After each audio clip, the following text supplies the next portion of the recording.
Bhojpuri संगनी channel में आप सबके हार्दिक स्वागत बा।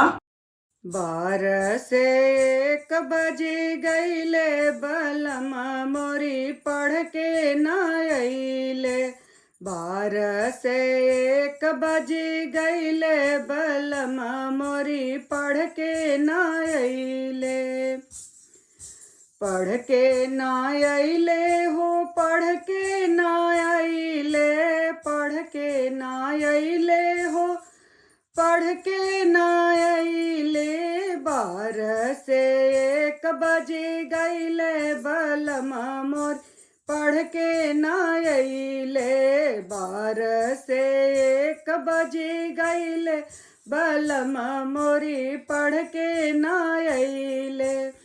सोने की थाली में जेवना परोसलो, सोने की थाली में जेवना परोसलो, जेवना परोसलो हो, जेवना परोसलो, जेवना परोसलो हो, जेवना परोसलो।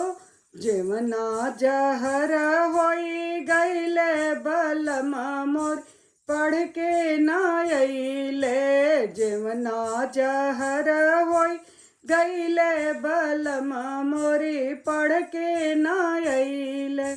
12 से 1 बजे गईले बलमा मोरी पढ़ के न अइले। 12 से 1 बजे गईले बलमा मोर पढ़ के न अइले।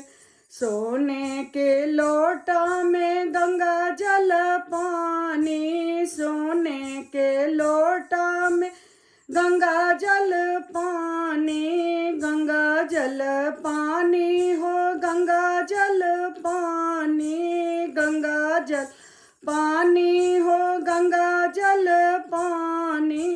पनिया जहर होई गईले बलमा मोर पढ़ के न अइले। 12 से 1 बजे गईले बलमा मोरी पढ़ के न अइले।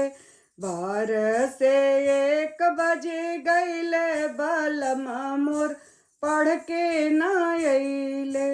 पढ़ के न अइले हो, पढ़ के न अइले, पढ़ के न अइले हो, पढ़ के न अइले। 12 से 1 बजे गईले बलमा मोर पढ़ के न अइले।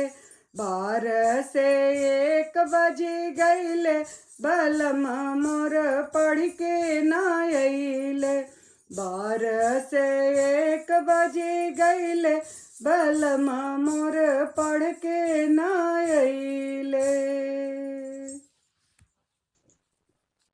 आप सबके ये झूमर गीत कैसन लगल? अगर निक लगल तो सब्सक्राइब और शेयर जरूर करी। धन्यवाद।